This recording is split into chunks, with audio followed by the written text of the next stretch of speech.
안녕하세요. 오늘 딥다이브에서는 여러분이 보내주신 자료들, 이걸 바탕으로 2025년 민생회복 소비 쿠폰에 대해 좀 깊숙이 파고들어 볼까 합니다. 네, 안녕하세요. 이게 총 규모가 13조 9천억 원이라고 하죠. 어마어마한데 침체된 내수를 살리고 또 소상공인분들 돕기 위한 거라고 하고요. 맞습니다. 규모가 상당하죠.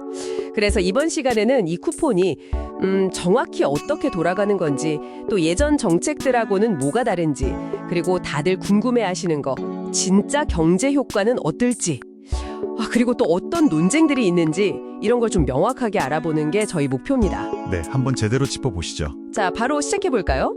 먼저 이 정책의 뼈대부터 좀 봐야 할 것 같아요. 누가 얼마나 받는지 이거부터요.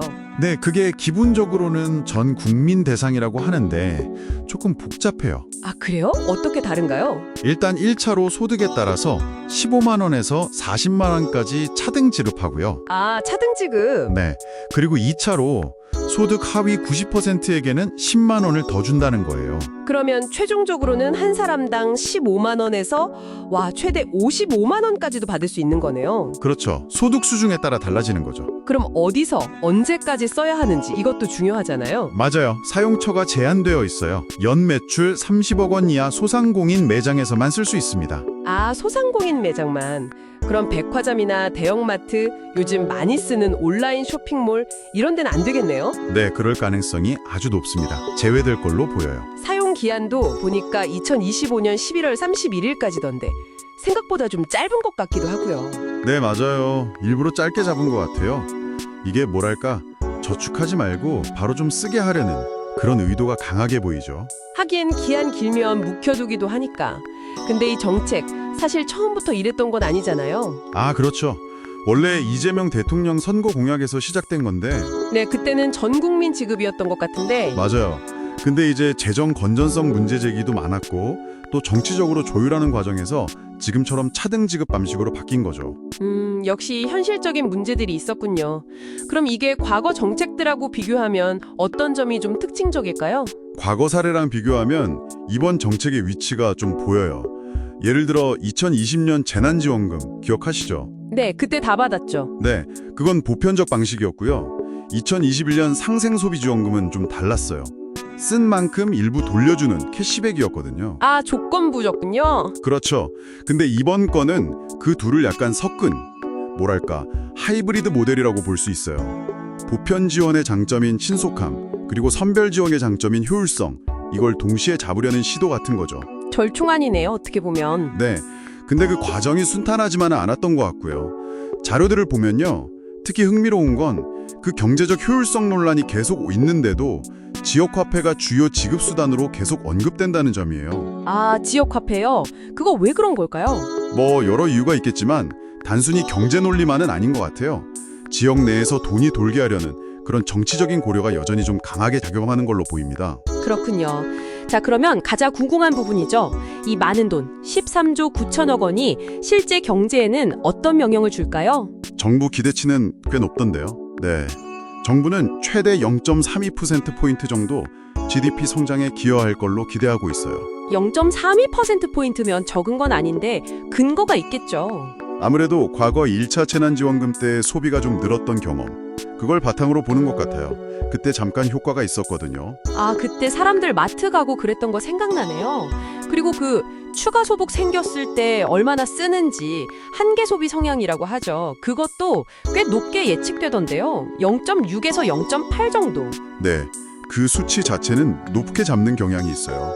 그러니까 받는 돈의 상당 부분이 실제 소비로 이어질 거다, 이런 전망인 거죠. 기대는 그렇군요. 근데 실제로도 그럴까요? 글쎄요.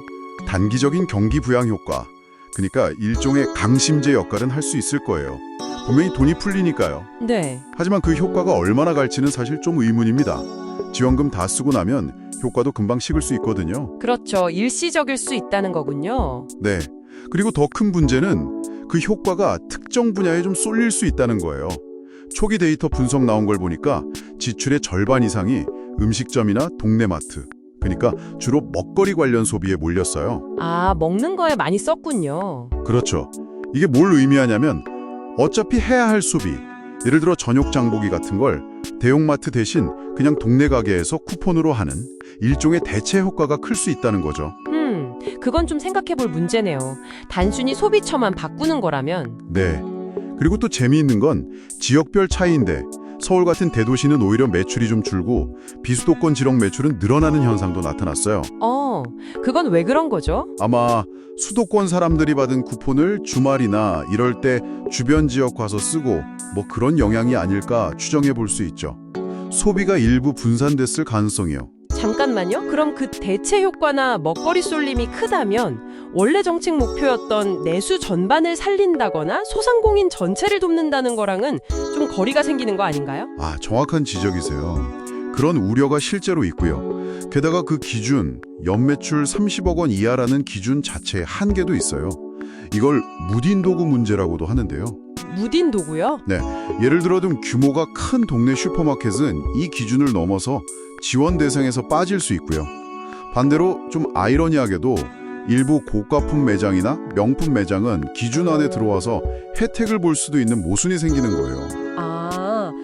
기준이 좀 애매할 수 있군요. 그렇죠. 심지어 어떤 명품 매장은 브랜드 이미지 관리 때문에 아예 쿠폰 사용처 지정을 거부했다는 얘기도 있더라고요. 그러니까 정책 의도랑 실제 현장에서 돌아가는 방식 사이에 좀 간극이 생길 수 있는 거죠. 참 복잡하네요. 그럼 다른 논쟁점들은 또 뭐가 있을까요? 네, 몇 가지 더 짚어봐야 하는데요. 첫 번째는 역시 돈 문제죠. 13조 9천억 원, 이 막대한 재원을 어떻게 마련하냐. 국채 발행 가능성이 나오면서 국가 부채 늘어나는 거 아니냐. 또 물가 오르는 거 아니냐. 이런 우려가 계속 나왔어요. 실제로 정책 반대 여론의 가장 큰 이유이기도 했고요. 하긴 나랏빚 늘고 물가 오르면 다 부담이니까요. 그렇죠. 두 번째는 이게 선거 같은 걸 의식한 현금 설포식 포퓰리즘 아니냐, 이런 비판도 꾸준히 있었고요. 네, 그런 얘기도 많이 들었죠. 근데 또 흥미로운 건 막상 정책 시행이 가까워지니까 찬성 여론이 다시 좀 높아지기도 했어요. 여론이라는 게 참 변동성이 크죠. 필요하다고 느끼는 사람들도 많아졌다는 걸까요? 그럴 수도 있겠죠. 그리고 세 번째는 그 해묵은 논쟁, 보편이냐 선별이냐. 효율성을 따지면 어려운 사람 골라서 주는 선별 지원이 낫고, 신속성이나 공정성을 생각하면 다 같이 주는 보편 지원이 낫다는 주장이 계속 부딪히잖아요.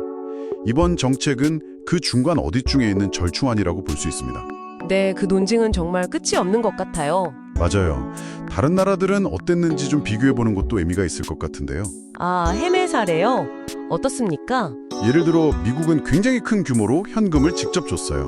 소비는 확 늘었죠. 그런데 그 대가로 인플레이션이 엄청나게 높아졌고요. 물가가 많이 올랐군요. 네. 반면에 일본도 현금을 줬는데 거기는 사람들이 돈을 잘 안 쓰고 저축을 많이 했어요.